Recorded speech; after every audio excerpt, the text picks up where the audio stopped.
Bienvenidos a otra entrevista de Europa Sur. En esta ocasión contamos con la presencia del doctor Gustavo Camino.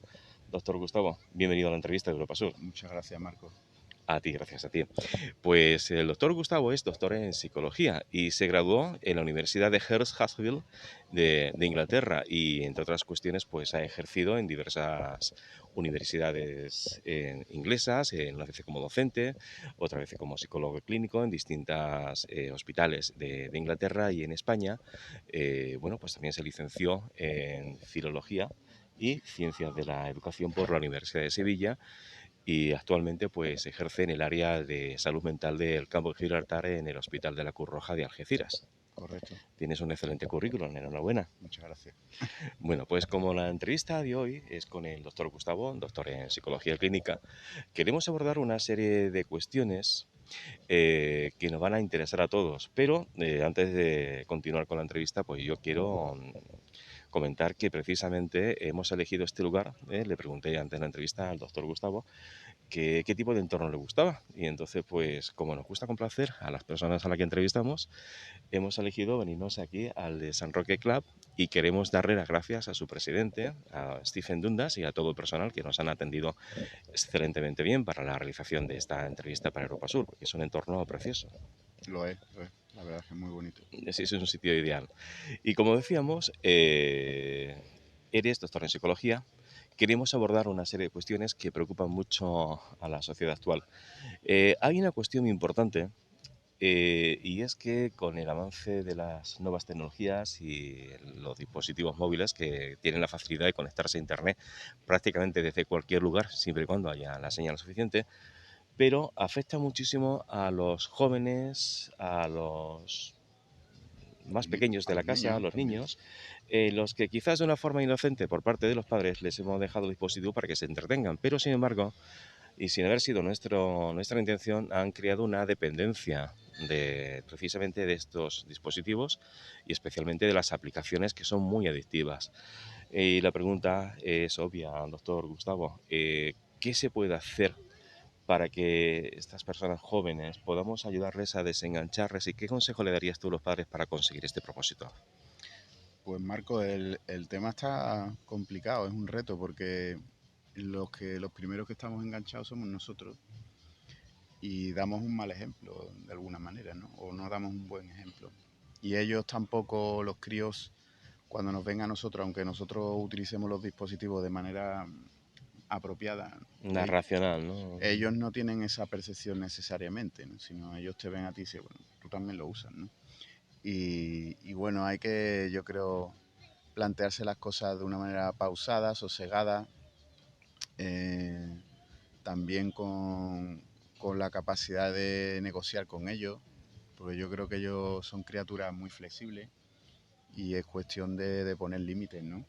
Y decir, bueno, estas cosas se pueden usar de determinadas horas. También que tú como papá o mamá, pues también comprenda que ellos lo que más necesitan es tu presencia, tu compromiso con ellos, y yo creo que ellos en la medida que estén contigo y tú estás con ellos, es más fácil manejar las cosas. Ahora cuando no estamos encima de ellos, no estamos relacionándonos con ellos, no dedicamos tiempo a ellos, pues ellos rellenan su tiempo con lo que tienen.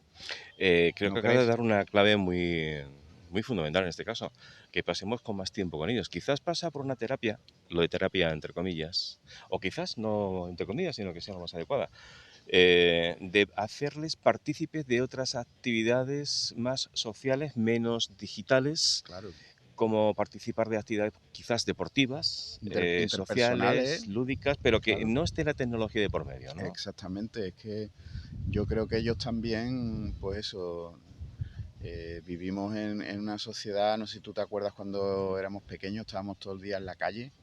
Sí, sí lo recuerdo. Hoy eso no es así, tú no ves cuántos niños ves tú en la calle jugando, Pocos, la verdad que sinceramente pocos. pocos. Y entonces pues eso, los hemos confinado en un espacio reducido de convivencia, y yo creo, claro, es un escape la Sería tecnología. quizás un replanteamiento de nuestra forma de relacionarnos socialmente Claro, y buscar quizás como lo antiguo o lo tradicional que era más el tú a tú. espacios abiertos Sí, también, como este, por ejemplo, la zona hay montones de lugares como San Roque Club también, inclusive este, por supuesto, donde los críos pueden desarrollar actividades deportivas, lúdicas, sociales, espacios abiertos. Eso es lo que necesitan.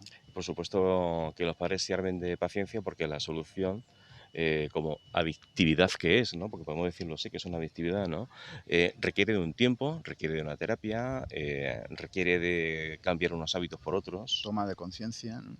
y toma medidas, ¿no? Que no sean, ya te digo, radicales ni nada, pero yo creo que es cuestión de ver, pues eso, el espacio, el enclave maravilloso que tenemos aquí para poder hacer mil cosas, ¿no? Que a veces nos olvidamos, ¿no? Sí, Vivimos efectivamente, de porque espaldas a algo obvio, ¿no? Que es el lugar físico y geográfico donde estamos. Dios mío, pero si tiene sí, pues tengo todo. que decir que el doctor Gustavo es un auténtico enamorado de la comarca del campo de Gibraltar, de su entorno. Es una persona muy deportista, que también hablaremos ahora de esa faceta suya personal, y le encanta todo este entorno. Retomando el tema de la adictividad o dispositivos móviles, podemos decir que esta terapia que acabamos de, bueno, que acabas de apuntar es válida para toda la familia, tanto para los más jóvenes como para los mayores. Claro, Y es una cuestión de entender que las cosas que pasan en la vida de un niño no pueden ser aisladas, ¿no? Sino tienen que ver mucho con la vida familiar, ¿no?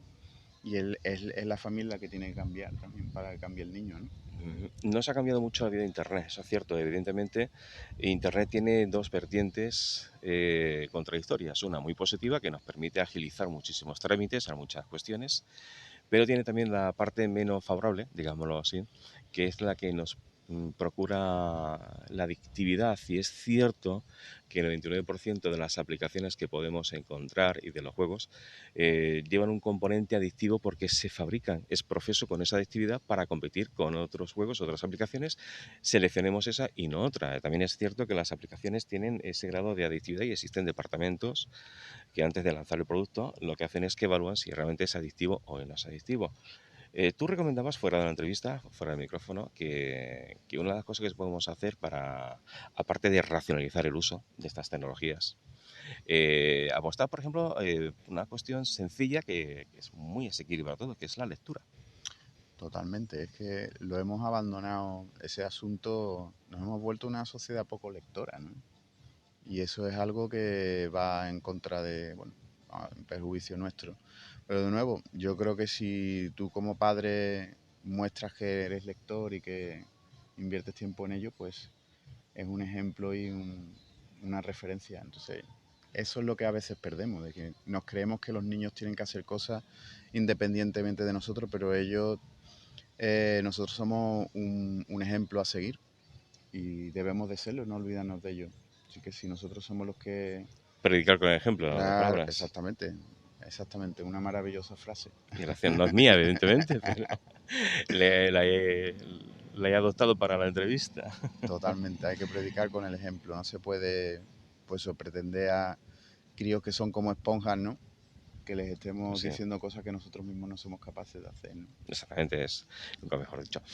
Otra cuestión importante, estamos en verano, estamos en vacaciones, la gran mayoría estamos en vacaciones o estáis en vacaciones, ¿eh?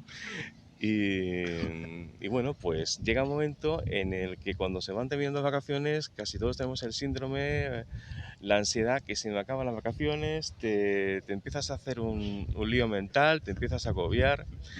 Y tú apuntabas también fuera de micrófono de la entrevista que bueno, sí, sí, es tan simple como un cambio de mentalidad o de actitud, ¿no? Yo creo que sí, Para que poder superar esto. totalmente. Es que hoy día yo creo que vivimos con tantos retos, objetivos, nos ponemos tanto, bueno, y nos exigimos tanto y sobre todo con los niños también, ¿no? Queremos que todo sea seguro, perfecto, adecuado y hemos ido, yo creo que derivando de todo esto a una tendencia a no tolerar la frustración muy bien. Y eso conlleva pues rumiaciones, preocupaciones, no dormir bien, anticiparte. Y claro, el verano se va súper rápido. Después también relacionándonos con el tema de los niños se van, digamos, degenerando a lo largo del verano, cada vez más revueltos, más, ¿no? Van Sí, sí, pidiendo un poquito de disciplina ya, sí, sí. conforme ya esta fecha está uno desesperado, ¿no? Y no ve muy claro cuándo va a llegar ya septiembre. Pero yo creo que lo que tú has dicho, hay que centrarse en el aquí y en el ahora, ¿no? Decir, vamos a ver, aquí y ahora voy a disfrutar, voy a hacer las cosas y mañana es otro día. Yo creo que eso no es solo aplicable al síndrome este del fin de las vacaciones, sino a todo lo que hacemos, ¿no? Yo creo que tenemos que vivir el momento y parece una frase sencilla, pero requiere reflexión y darnos cuenta de que es algo realmente intenso, ¿no? Y te produce calma cuando tú realmente te enfocas en lo que está pasando justo ahora, ¿no? Sería correcto, corrígeme tú, en este caso, doctor Gustavo, que nos falta la enseñanza o al menos la habilidad de gestionar nuestras propias emociones y si con esto lo consiguiéramos, muchos de los problemas con los que se acuden a vuestras consultas, digamos que no sería necesario porque ya nosotros mismos lo hubiéramos resuelto, ¿no? Faltaría esa enseñanza Yo creo o que esa sí, gran disciplina en la sociedad que sería la totalmente. de gestionar nuestras propias emociones. Háblanos un poco de este tema. Totalmente, Marco, porque yo creo que efectivamente la mayoría de las personas que acudimos a las consultas somos personas que no entendemos nuestras propias emociones, ¿no? Y nos alarmamos al sentir cosas quizás intensas, a veces extremas, y pensamos o nos convertimos en jueces de nosotros mismos, ¿no? Y jueces duros. Entonces yo creo que El conocer peor juez somos que tiene una nosotros, persona no es el exterior, sino nosotros mismos. somos nosotros, somos nosotros. Y entonces, pues claro, al experimentar cosas que yo mismo puedo considerar censurables, ¿no? Y volver y reincidir en esos sentimientos, esos incluso pensamientos, pues me puedo volver un canalla conmigo mismo, ¿no? Dicho de una forma muy obvia, muy simple, y me dice, pero eso es una cuestión más que evidente. Nuestro cambio de percepción hacia nosotros mismos y hacia nuestros propios valores, digamos que puede ser la mejor defensa ante, La digamos, mejor medicina, ¿no? ante los ataques externos, ¿no? Totalmente. Yo creo que hay que darse cuenta de que si tú eres capaz de convertirte en alguien un poquito más amable contigo, más compasivo, las cosas van a ir de otra manera. El mundo va a ser exactamente Digamos que igual. podemos ser como un padre y una madre para nosotros mismos. Me parece una forma muy bonita de ilustrarlo, ¿no? Sí, gracias. Una metáfora muy bonita. Vale, gracias. Se me acaba de ocurrir, ¿eh? Eres un crack. No, no, no, créeme que no. Gracias por tus palabras, pero soy normalito, muy sencillo, ¿eh? Y en definitiva, creo que el mejor psicólogo podemos ser uno mismo, ¿no? Tener un diálogo con nosotros mismos y tal. Claro, No hay sé. que ser amable y desde luego interiorizar, como tú lo has dicho, yo diría como personajes internos, ¿no? Con los que podamos dialogar, ¿no?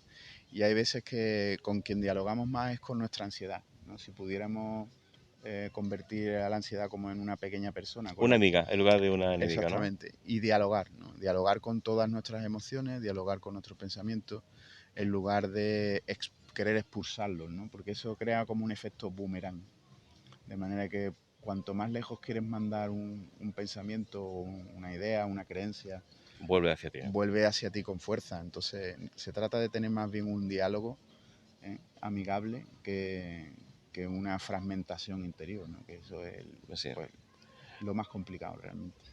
Antes de abordar tu parte ya más personal, tus hobbies y tal, que me gustaría que también lo comentáramos, porque él predica con el ejemplo, ¿eh? Hay una cuestión que nos preocupa a muchas personas. En algún momento hemos conocido a un amigo, a un familiar, a un compañero que ha sufrido acoso laboral, que también es otra de las cuestiones que está muy en boga hoy en día. ¿Qué le aconsejarías a una persona que está en este momento sufriendo acoso laboral, digamos como un botiquín emocional que tengamos en casa, que le ayude algo antes de recurrir a un especialista como eres tú? Digamos, ¿qué podemos sacar de ese botiquín emocional que tenemos para poder autoayudarnos mientras recibimos esta ayuda profesional? Pues me parece que siguiendo lo que hemos estado diciendo, ¿no? De establecer como una orientación general, ¿no? En el aquí, en el ahora, en tomar decisiones y ser consciente y responsable de lo que cada uno hace. Muchas veces, pues claro, las relaciones humanas y el mundo laboral es muy complejo, hay muchas personas, equipos grandes o más o menos de diverso tamaño y complejidad, pero nosotros mismos podemos, sin darnos cuenta, meternos en eso, en esas dificultades, en esos lugares, ¿no? de los cuales después no podemos salir. Entonces yo creo que debemos de aguzar nuestros sentidos, ¿no? Y ver qué efecto tiene lo que nosotros hacemos y mantener un grado de asertividad, es decir, de saber expresar nuestro punto de vista sin tener que ofender, sino simplemente clarificar cosas, atrevernos a preguntar, no quedarnos con dudas. A veces hay personas que sin darse cuenta, por ejemplo, pues pueden ser más rudos o ofender, a lo mejor no sea... Es decir, que muchas veces el acoso laboral puede ser un acoso laboral, efectivamente, pero que quizá la persona que lo está, bueno, he dicho acoso escolar, puede ser también, quiere También decir, puede ser a los niños, por supuesto, ¿no? efectivamente, un profesor quizás un poco más estricto, ¿no? Más allá. Pero me estaba refiriendo a que decir que era acoso laboral, es decir, que muchas veces hay personas que tienen un carácter muy rudo y sin darse cuenta quizás nos No, están acosando. no calculan bien o no estiman o no saben ponerse en el lugar del otro. No empatizan. Exactamente. Y yo creo que es bueno pues ayudarle a esas personas. Perdona, ¿qué es lo que has querido decir? No estoy muy seguro o me da la impresión de que o me siento de esta manera y ir dando un poquito pues de retroalimentación y eso por una parte, ¿no? Después, claro, habrá, Marco, situaciones extremas donde ya todo se Sí, ha que hay que deteriorado recurrir a un profesional como vosotros. o has acudido a un sindicalista o ya la Sí. situación está muy deteriorada y agarrarnos, como digo, a la situación presente del aquí y el ahora yo creo que es lo mejor, porque una vez que se ha iniciado un proceso ya más conflictivo, las ansiedades se pueden desbordar y Incluso pueden entonces quedar de forma permanente, ¿no? De algunas formas. pueden hacer muchísimo daño Sí. y si encima entras en un litigio y hay bajas y tal. Hay que vivir con todo eso, ¿no? Y muchísima gente cuando está en todo el medio de esa vorágine lo vive muy mal. Y no es hasta cuando todo está resuelto cuando ya se sientes libre. Entonces, todo ese tiempo se ha perdido. Entonces, es una lástima, ¿no? Y yo creo que hay que tratar de vivir lo mejor posible, pase lo que pase, ¿no? Y, de nuevo, como ya último recurso total, pues es siempre tener un plan B, ¿no?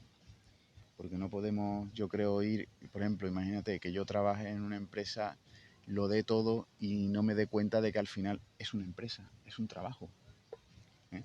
Sino que yo crea que eso es mi vida y estoy equivocado, porque es un trabajo.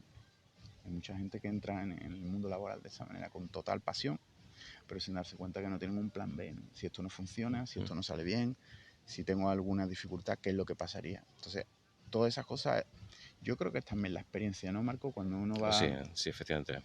Cuando vas entrando en el mercado laboral, vas pasando de un trabajo a otro, vas desarrollando todo esto poquito a poquito. La mayoría de las cositas psicológicas son como todo en la vida, no se puede aprender, ¿verdad? Coger Claro.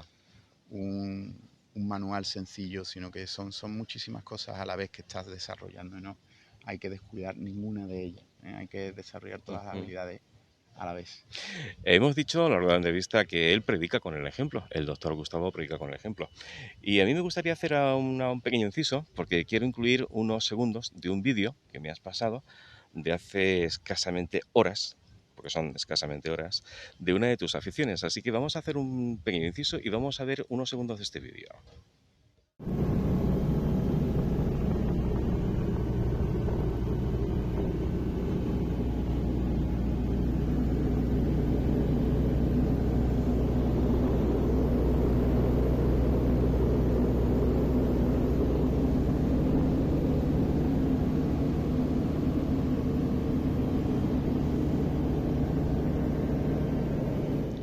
Bueno, pues hemos visto que una de sus aficiones, él es piloto de ultraligero a motor, le encanta volar, de hecho hace horas estaba volando por la provincia de Cádiz. Es un gran deportista, le gusta mucho el submarinismo, le gusta el senderismo, le gusta el montañismo, todo lo que tenga que ver con actividades al aire libre le encanta. Y eso también te ayuda a ti muchísimo porque también tienes que despejarte, porque también tú absorbes muchos problemas de otras personas, pero al mismo tiempo llevas una vida sana y eso también se lo quieres transmitir a tus pacientes. Háblanos un Totalmente. poco de estas aficiones tuyas. Tenemos unos minutos antes de finalizar la entrevista. Me gustaría dedicarte a esta parte tuya, porque también es una forma de decirle a las personas, oye, mira, tenemos este segundo plan B, que también nos ayuda a superarlo. Exactamente, Marco, porque como tú decías al principio, tenemos un enclave maravilloso geográfico, tenemos actividades marítimas, tenemos actividades terrestres todo lo que queramos. Tenemos vinos maravillosos aquí. Para el que le guste hay cada vez más variedades. Y por Pescadito frito pescadito también. frito. Es una gastronomía, una materia prima alucinante. Deportes, todos los que quieras. Y actividades aéreas también. En Medina Sí. Sidonia hay un aeródromo. ¿Tu club preferido? Ahí está, Aerosidonia, que lo lleva Alex Hidalgo, el jefe de vuelo. Y es una excelente persona. Y bueno, y un cariño total a él y a la actividad aérea, ¿no? Y es algo maravilloso. No hace falta, como te he contado en otras ocasiones, ¿no? Convertirte en un piloto. Basta con hacer un bautismo, con hacer unos minutos y tu experiencia, tu sensación de estar en el mundo cambia por completo. Hay otro concepto muy rápido que me gustaría Sí, por supuesto. comentarte, que es el de, imagínate que tú estás en una habitación oscura, ¿no? Y enciendes una linterna, ¿no? Entonces, allí donde se proyecta la luz es el foco de tu atención, ¿no? Entonces, claro, cuando estamos en todas estas cosas, situaciones que tú has descrito, lo que hacemos es poner el foco en algo y creemos que eso es lo único que hay, ¿no? Buen ejemplo. ¿Mm? Un buen ejemplo muy ilustrativo. Pero lo que tenemos que darnos cuenta es que en realidad tú puedes mover la linterna y poner el foco en otro sitio. Y hacer actividades como las que estamos explicando hacen que de alguna manera tu foco cambia y te das cuenta de que, bueno, yo no he estado, durante este tiempo que estaba haciendo esta actividad maravillosa, volando, navegando, nada de esos problemas existían en ese momento. Entonces, ¿qué es lo que está ocurriendo aquí? Y ahí es como te das cuenta que en realidad tú puedes elegir dónde poner el Dicho foco. de otra forma, nosotros somos los dueños de nuestro mundo. Totalmente, Emocional, claro. exactamente, de nuestro mundo interior. Nadie puede comprendernos mejor que nosotros Una vez mismos. que aprendemos a coger esa rienda nosotros y manejarlas adecuadamente, ya nuestra percepción va a cambiar y muchos problemas que pensamos que eran insalvables, pues se convierten en simplezas, ¿no? Exactamente. O si muchos de estos problemas O en al los menos que se atenúan. nosotros, total, y estamos inmersos en problemas que no tienen una solución rápida, ¿verdad? Sino que se tienen que ir desarrollando separaciones, duelos, Sí. dificultades laborales, como tú has dicho. No tienen una solución inmediata. Entonces hay que aprender a vivir con ello. Y para vivir con ello hace falta cambiar de foco de vez en cuando. Así que animaros, Sí. y salí afuera, que esto es maravilloso. Estáis en el paraíso. Efectivamente, porque ya digo que el doctor Gustavo, que es madrileño de nacimiento, campo gibraltareño de sentimiento, totalmente Totalmente. enamorado de la comarca y sí, de verdad que tenemos en esta zona unos emplazamientos preciosos, como por ejemplo es de San Roque Club, al que agradecemos nuevamente que nos han dado todo tipo de facilidades para esta entrevista. Le damos las gracias a su presidente, a Mr. Stephen Dundas, y por supuesto a todo su personal que se ha volcado con nosotros y nos ha facilitado la entrevista de Europa Sur. Doctor Gustavo Camino, un placer haberte tenido con nosotros en la entrevista de Europa Sur Muchas y gracias. nos tienes a tu disposición. Muchas gracias, Marco, y gracias a Javier Chaparro también, por A supuesto. nuestro director. Pues, queridos lectores, os emplazamos a una próxima entrevista y desearos que tengáis unos felices días por delante. Gracias. Gracias.